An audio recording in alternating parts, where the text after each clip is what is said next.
President Trump, I have two. First, on immigration.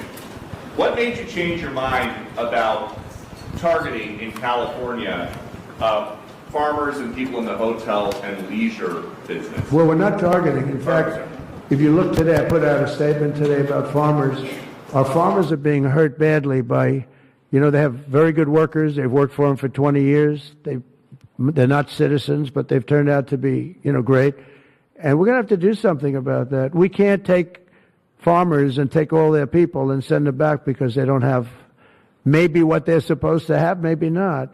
And you know what's going to happen and what is happening? They get rid of some of the people because, you go into a farm and you look and people they've been there for 20, 25 years and they've worked great and the owner of the farm loves them and everything else, and then you're supposed to throw them out, and you know what happens? They end up hiring the people, the criminals that have come in, the murderers from prisons and everything else. So we're going to have an order on that pretty soon, I think. We can't do that to our farmers, and leisure too, hotels. We're going to have to use a lot of common sense on that. Day, what would you hope that they would remember? And also, Mr. Great our country is, and how strong our military is. We have the strongest military in the world. It's very interesting. 3 weeks ago, it was the end of anniversary, end of World War II. And I called France, and Macron, who's a good man, I said, "What are you doing?" He goes, "We're celebrating World War II, our victory." I said, "Your victory? Your victory? Tell me about that." And then I called somebody else, and I happened to speak to President Putin at the time. Now, in all fairness to him, he lost 51 million people, and he did fight. Russia fought. Sort of interesting, isn't it? He fought with us in World War II, and everybody hates him. And Germany and Japan, they're fine. Someday somebody will explain that, but I like Germany and Japan too.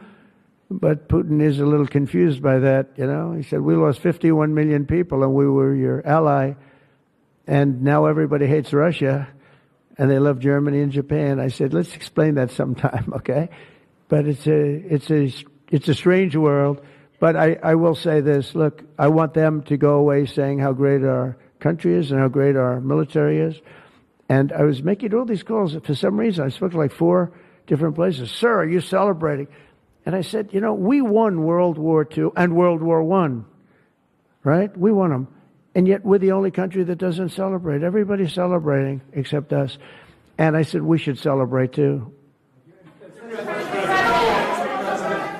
Several No Kings protests planned across the country on Saturday as well. What are your thoughts on those? What do they call? No Kings? No Kings. I don't feel like a king. I have to go through hell to get stuff approved. A king would say, I'm not going to get this. A king would have never had the California mandate to even be talking to him. He wouldn't have to call up Mike Johnson and Thune and say, fellas, you got to pull this off, and after years we get it done.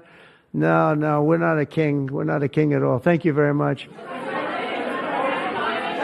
Go ahead. Yeah, go ahead. Sir, go ahead. Mr. President, sir, you made a lengthy posting today on Truth Social about Senator Rand Paul. Do you expect to see him at the picnic tonight, sir? I do. I look forward to seeing him, actually. I like him. He's the hardest vote in the history of the U.S. Senate to get. Probably won't get him, but he's a very tough vote. I mean, he's a very tough vote. He's always been a friend of mine. I endorsed him and got him elected. I got him elected twice. But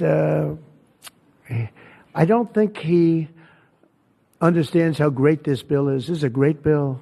No tax on tips, no tax on, the Social Security payments. It's unbelievable what happens. No tax on overtime. You work overtime, no more tax. Those are big, but they're minor compared to the big things. Taxes reduced.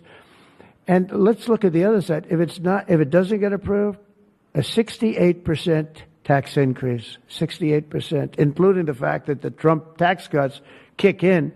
But it's a 68% tax increase and many other bad things. I don't even want to, some of them are so bad I don't even want to talk about them. I think it's one of the greatest bills we'll ever pass in this country. And I think that Leader Thune and this gentleman right here, what he's gone through on this with, we started off with a majority of 1. Now I guess we have 7. So it's like easier, but it's really sort of 3. It's 7, but it really equates to 3, right? And we have great support. I mean, I can't tell you, I can't guarantee, but when you have a majority of essentially 3, where you can't lose anything more than 3 votes, and you get it passed, it's pretty amazing. And I think it's going to haunt the Democrats because most of the bill is common sense. It's tax cuts, it's border wall funding, it's military funding properly spent. It's all things that are like common sense. They're all good. There's nothing tricky about it. It's basic stuff. And we don't intend on getting one, think of it, not one Democrat vote in the House. Mike, not one. Maybe somebody will come along. I don't know how they can run for office. So many different things. We're gonna, very important, Medicare and Medicaid are going to be strengthened, not hurt. You know, they're using fake narrative. Oh, they're going to be strengthened. We're going to strengthen them. They're going to destroy them because under their policies, Medicare and Medicaid go away. Social Security under them is going to be devastated. With us, it's going to be kept, but much stronger than before. And very interestingly, I saw this and I proved it because for 4 years, I never hurt Medicare, Medicaid, or Social Security. I've already been there. But they're going to destroy Medicare, Medicaid, and Social Security. They're going to wipe them out, in my opinion, because their policies are so bad, the country will have no money to pay for them. We're going to make them stronger than ever before. Thank you very much, everybody.